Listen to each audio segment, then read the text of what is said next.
सो आज हम नया चैप्टर शुरू कर रहे हैं tissues.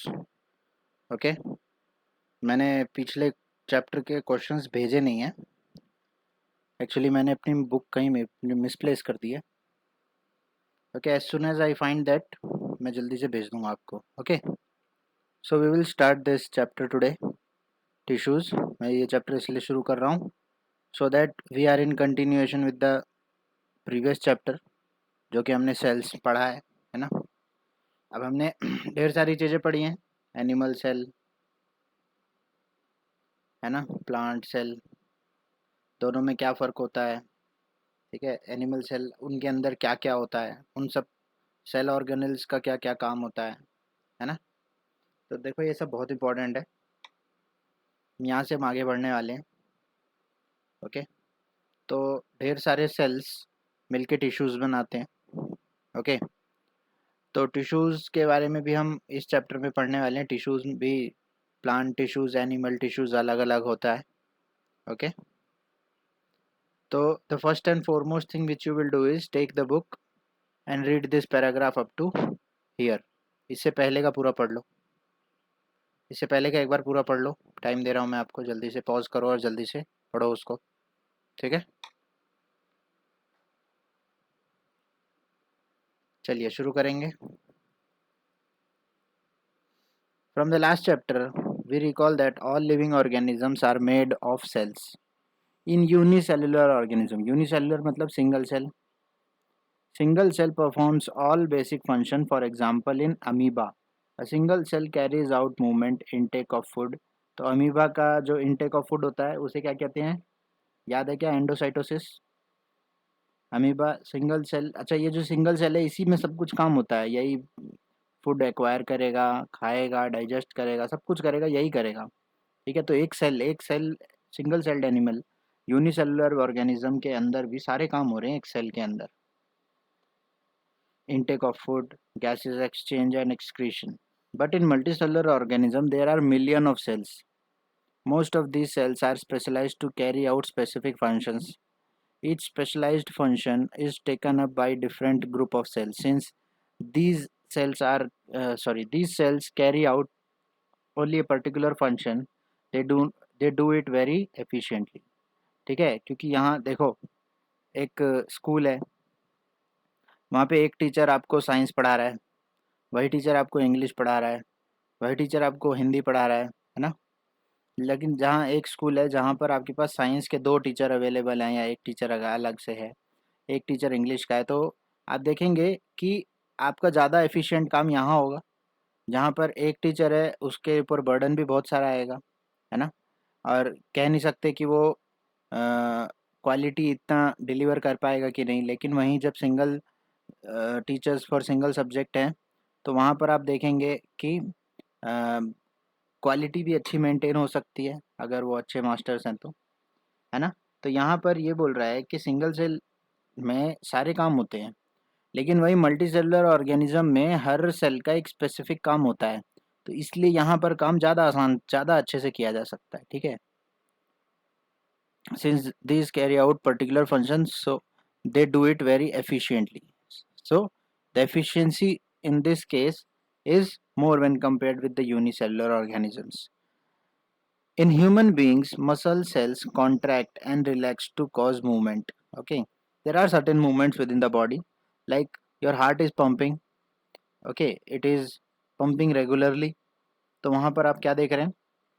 It is all because of muscular movement, है ना। The intake of food, intake of food जो होता है इसमें आप जब खाएंगे वहाँ से फिर फूड पाइप से it goes into the stomach, so वहाँ पे भी क्या हो रही है, मूवमेंट हो रही है ना। इवन ब्लड वेसल्स जो ब्लड कैरी कर रही हैं उनमें भी मूवमेंट हो रही है ब्लड की। ओके, तो कॉन्ट्रैक्ट मतलब सिकुड़ना, ठीक है, and relax to cause movement. Nerve cells carry messages, ठीक है, नर्व सेल मैसेज कैरी करता है। ओके, तो आपने ये रेस्पॉन्स टू स्टिमुली करके आपने पढ़ा होगा इवन लास्ट क्लास में, है ना। Carry messages, blood flow to transport oxygen, blood का मेन काम होता है ऑक्सीजन। ठीक है, सभी ऑर्गन को ऑक्सीजन प्रोवाइड कर सकता है। तो एक तरह से हम कह सकते हैं कि जो ऑर्गन्स होते हैं हमारी बॉडी में, उनका जो फूड है वो है ऑक्सीजन। और ऑर्गन्स को उनका फूड कौन पहुंचाता है? ब्लड। इसलिए बड़ा इंपॉर्टेंट होता है ये ब्लड। ठीक है, यहाँ पर आप देखेंगे पर्टिकुलर ऑर्गन के पास अगर ऑक्सीजन नहीं पहुंच रहा है तो वो और जो ऑर्गन है एक समय के बाद हो सकता है वो डेड हो जाए। ठीक है, तो ब्लड फ्लो इसलिए बहुत ही ज़्यादा ज़रूरी है। Okay, food to transport oxygen, then food, hormones and waste material and so on. In plant, vascular tissue conduct food and water from one part of the plant to the other. ठीक है, vascular tissue जो होते हैं ये responsible होते हैं food और water जो है इसको ट्रांसपोर्ट करने के लिए। ठीक है, one part. Okay, so multicellular organism show division of labour. मतलब यहाँ जो भी काम होता है, लेबर का मतलब यहाँ काम से है। ठीक है, तो यहाँ जो भी काम होता है ये डिवाइडेड है, भाई इसका ये काम है, इसका ये काम है। ठीक है, cells specializing in one function are often grouped together in a body.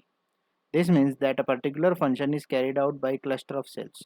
यहाँ हर सेल का काम अलग अलग है। ठीक है, तो क्या करते हैं भाई, एक इस पर्टिकुलर सेल का काम ये है तो वो एक साथ वहीं एक जगह पे पाए जाते हैं। ठीक है, इन दूसरे पर्टिकुलर सेल्स का काम एक जैसा है तो वो एक जैसे एक तरफ पाए जाएंगे। ठीक है, तो वो एक तरह क्लस्टर में एक जगह रहते हैं। ठीक है, cluster of cells in a definite, sorry, this means that the particular function is carried out by a cluster of cells at a definite place in the body. This cluster of cell is called tissue. इन्हीं cluster of sales को, ढेर सारे cell जो होंगे एक जगह पर, इनको हम टिश्यू कहेंगे। ठीक है, क्योंकि देखो अब अगर अगर ये सेल का काम रेस्पिरेशन का है, ये ग्रुप ऑफ सेल्स का काम जो है डाइजेशन का है। ठीक है, ये ग्रुप ऑफ सेल्स का काम जो है क्या बोल सकते हैं हम, एक्सक्रीशन का है। तो यहाँ पर भी सेल्स हैं, यहाँ पर भी सेल्स हैं, और यहाँ पर भी सेल्स हैं, और क्लस्टर ऑफ सेल्स है तो मैं इसको टिश्यू कह सकता हूँ, इसको भी टिश्यू, इसको भी टिश्यू।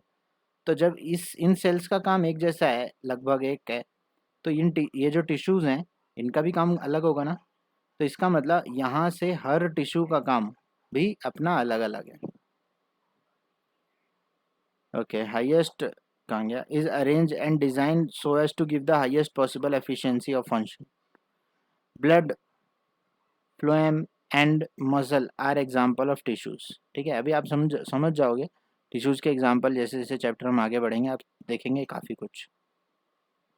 तो ब्लड जो है ये बॉडी में होता है, एनिमल में एनिमल टिश्यू है, phloem is plant tissue, muscle is animal tissue.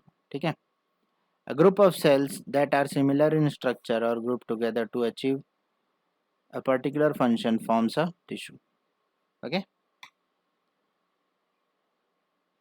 are plants and animal made of same type of tissues? क्या प्लांट और animal same type of tissues के बने होते हैं क्या? तो पहली बात तो अगर मैं आपसे पूछूं कि क्या प्लांट और animal same type of cells के बने होते हैं क्या, तो आप बोलेंगे नहीं, दोनों के सेल अलग अलग होते हैं। अब दोनों के सेल अलग अलग हैं तो दोनों के टिश्यू सेम कैसे हुए, है ना। चलिए एक काम करो, यहाँ तक पढ़ लो, यहाँ तक क्या, यहाँ तक पढ़ लो। ठीक है, ख़त्म करो जल्दी से, चलो टेक्स्ट बुक खोलो और पढ़ो।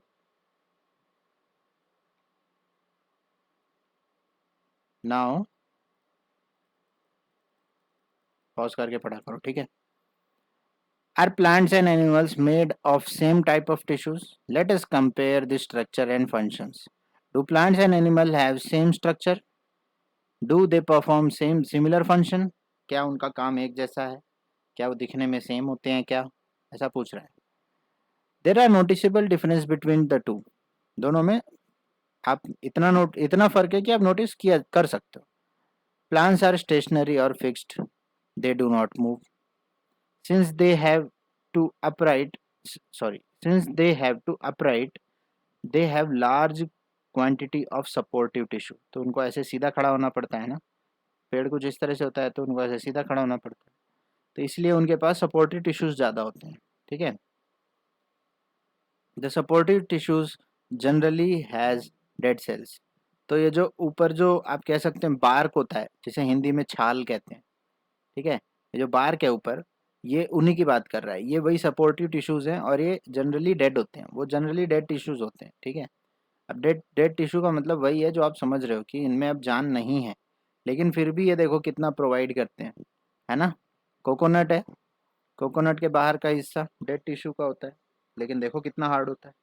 ठीक है, तो जनरली डेड टिश्यूज जो भी होते हैं ना, ये जनरली उस चीज़ की हार्डनेस को बढ़ा देते हैं। ठीक है, इस चीज़ को समझना। Animals on the other hand move around in search of food, mates and shelter. इधर उधर दौड़ते रहते हैं, इधर उधर भागते रहते हैं अलग अलग काम के लिए। They consume more energy as compare to plants. Plants को एनर्जी बहुत कम चाहिए क्योंकि वो इधर उधर कहीं नहीं जा रहे हैं, एक जगह खड़े हैं आराम से, सारा काम वहीं हो रहा है। Most of the tissues they contain are living. तो जनरली ज़्यादातर टिश्यूज हमारी बॉडी में लिविंग होते हैं। Another difference between animal and plant is in the pattern of growth. दोनों की growth में भी काफ़ी फर्क है. The growth in plants is limited to certain region, while this is not so in animals. There are some tissues in plant that divide throughout their life. These tissues are localized in certain region. Based on the dividing capacity of the tissues, various plant tissues can be classified as growing or meristematic tissue and permanent tissue. कुछ important चीज़ आपने पढ़ ली है अभी, ठीक है, थोड़ा ध्यान देंगे और इसको ज़रा मार्क भी करेंगे। आपने एक चीज़ देखा है and that is meristematic tissue. ठीक है, meristematic tissue. Cells growth in animals are more uniform. जो सेल ग्रोथ एनिमल में होती है कंपेरेटिवली ज़्यादा यूनिफॉर्म होती है। So there is no such demarcation of dividing and non dividing regions in animals. Demarcation मतलब एक तरह से एक अलग करना, कुछ ऐसी कोई चीज़ नहीं है जो इनको उसको अलग कर रही। ठीक है, डिमार्केशन का मतलब ये होता है।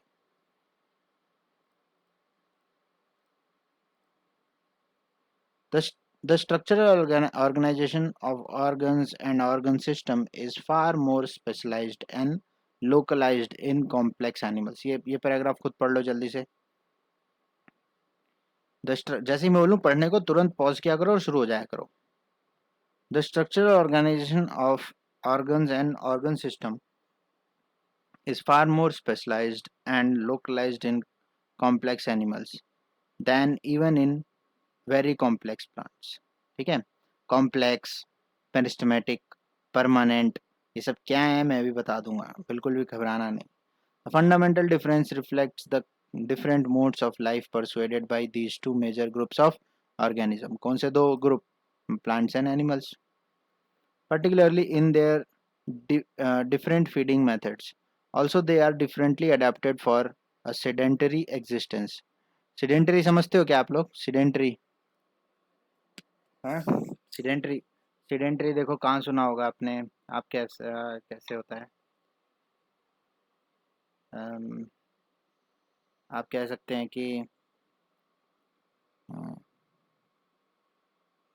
corporate world has sedentary lifestyle। ठीक है, इसका मतलब ये हो गया जो कॉरपोरेट वर्ल्ड है, इनको ज़्यादातर कंप्यूटर पे काम होता है, आराम से एसी के ऑफिस में बैठते हैं और ये पूरा पूरा दिन बैठे रहते हैं उसी चेयर पे और पूरे दिन बैठ के जो है काम करते रहते हैं। तो सीडेंटरी का मतलब वैसा ही होता है, जहाँ पर आपकी ज़्यादा मूवमेंट नहीं है, आप इधर उधर ज़्यादा घूम नहीं रहे हैं, चल नहीं रहे हैं। तो ऐसे ऐसे चीज़ को हम सीडेंटरी कहते हैं, जो ज़्यादा हिलता डुलता नहीं है, एक जगह पे पड़े रहता है आराम से। ठीक है,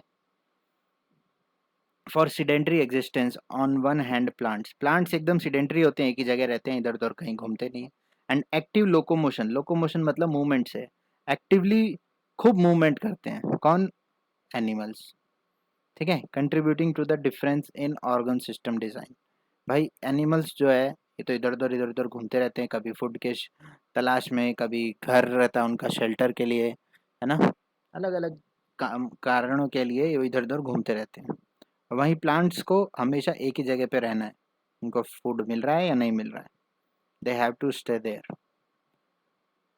it is with reference to these complex animals and plant bodies that we will now talk about the concept of tissue in some details. अब हम टिश्यू के बारे में थोड़ा पढ़ने जा रहे हैं। और मैंने आपको बताया था ये जो कुछ भी समझ में नहीं आ रहा है मैं आपको बता दूंगा, ठीक है। व्हाट इज़ अ टिश्यू, यहाँ पर मैंने मार्क किया हुआ है, बहुत इंपॉर्टेंट है। एक मिनट, यहीं कहीं था ना।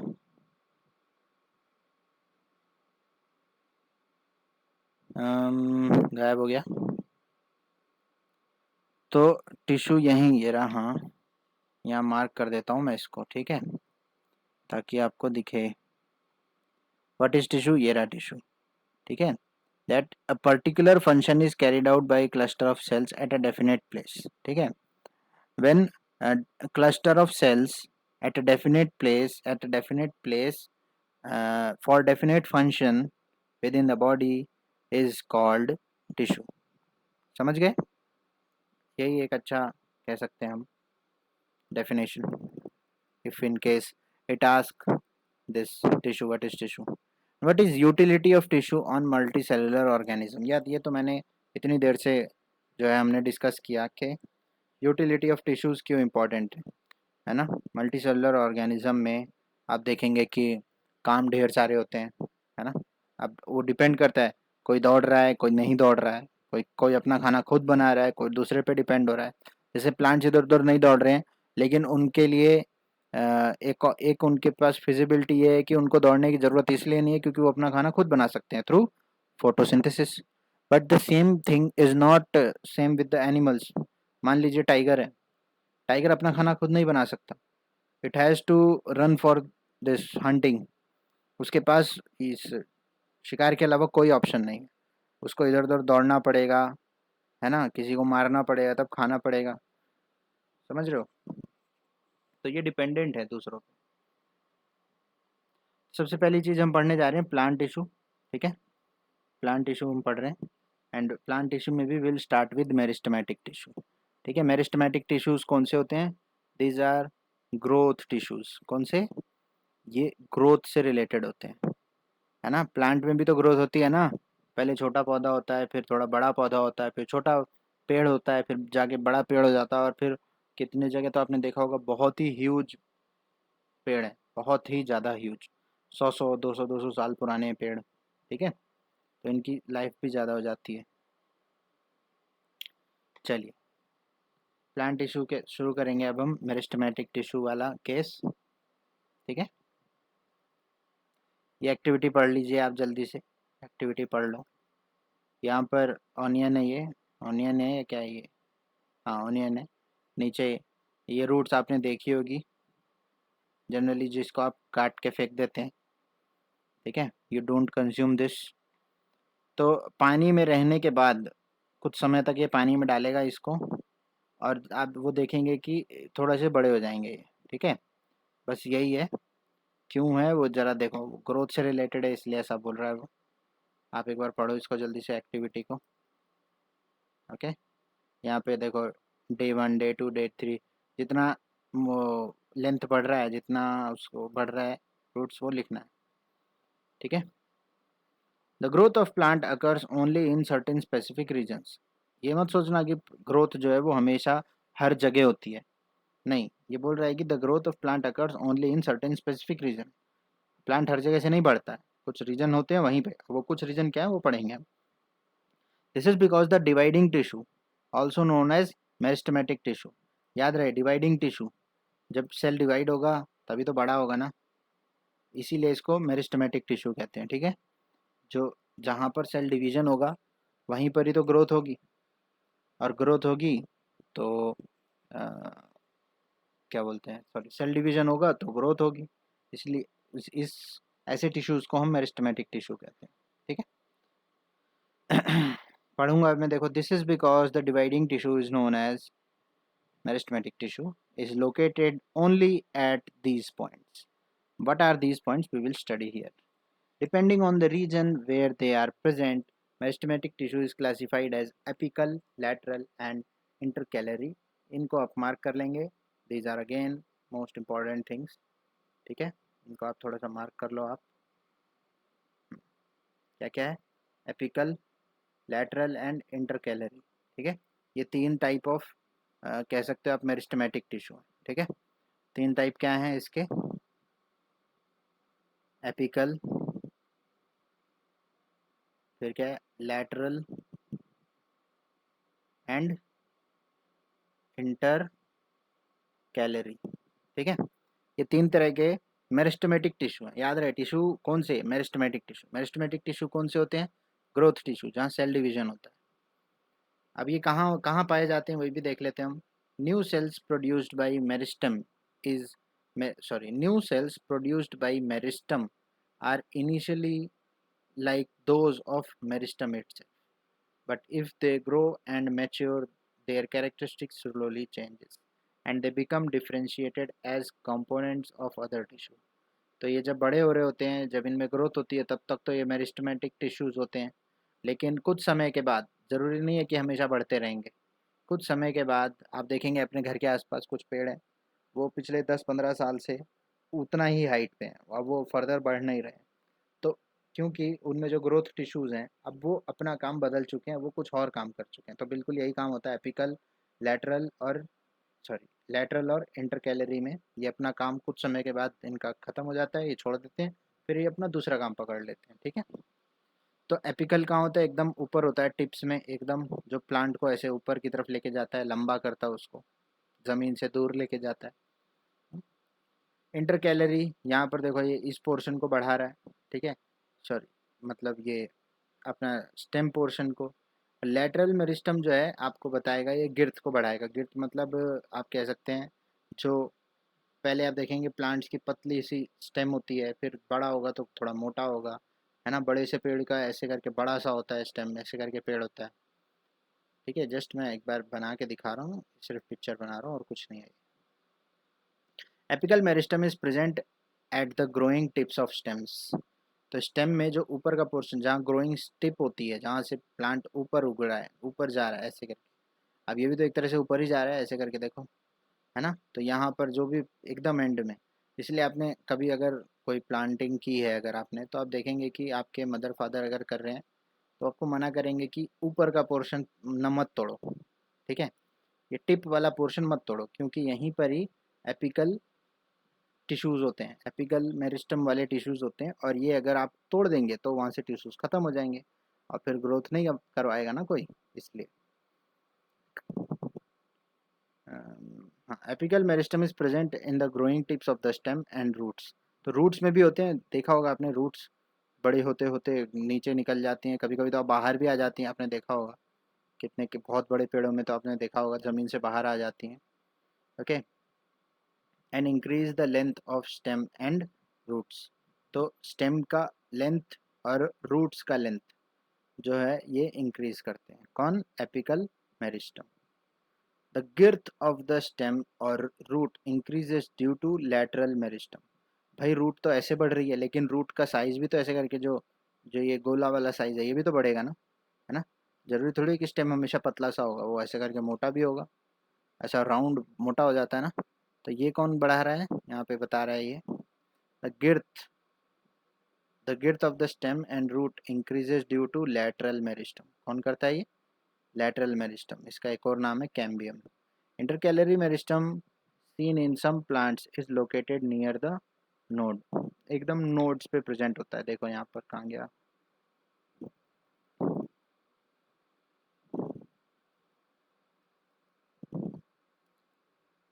Sales of meristematic tissue are very active, ये एक्टिव होते हैं, है ना, तभी तो डिवाइड हो के आपको ग्रोथ देंगे।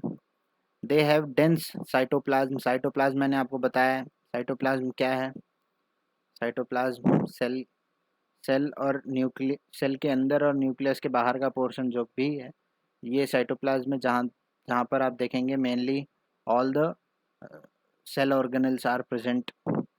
These cellulose walls and prominent nuclei. ठीक है, तो पूरा पढ़ लेते हैं। Cells of meristematic tissue are very active, they have dense cytoplasm, thin cellulose wall, इनकी सेल्यूलोज वॉल थोड़ी पतली होती है, थोड़ी पतली होती है। ठीक है, and prominent nuclei. They lack vacuoles, they lack vacuoles, कौन, किसकी बात हो रही है, मेरिस्टेमेटिक टिश्यूज की। मेरिस्टेमेटिक टिश्यू, वैक्यूल आपको याद है क्या, वैक्यूल, ये बड़े होते हैं प्लांट सेल में, छोटे होते हैं एनिमल सेल में।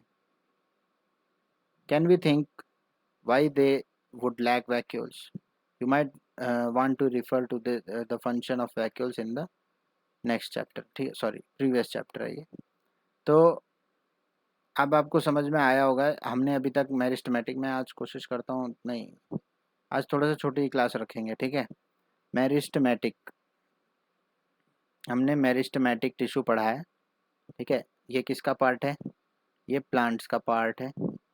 इसमें आपने तीन चीज़ें पढ़ी, एपिकल मेरिस्टम, ठीक है, फिर क्या है, लैटरल मेरिस्टम,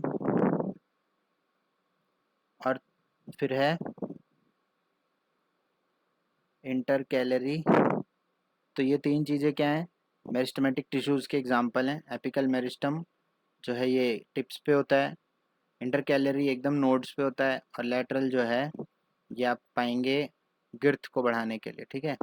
शायद यही है ना गिर्थ वाला, ये इंटरकैलरी है, देखें क्या, लैटरल वाला है, सही लिखा है, ठीक है। ये हमने तीन चीज़ें पढ़ी हैं। अब हम आगे परमानेंट टिश्यू पढ़ेंगे जो कि मेरिस्टेमेटिक टिश्यू से थोड़ा अलग है, ठीक है। तो एक मिनट यार, आज की क्लास यहीं यहीं तक रखते हैं, ठीक है।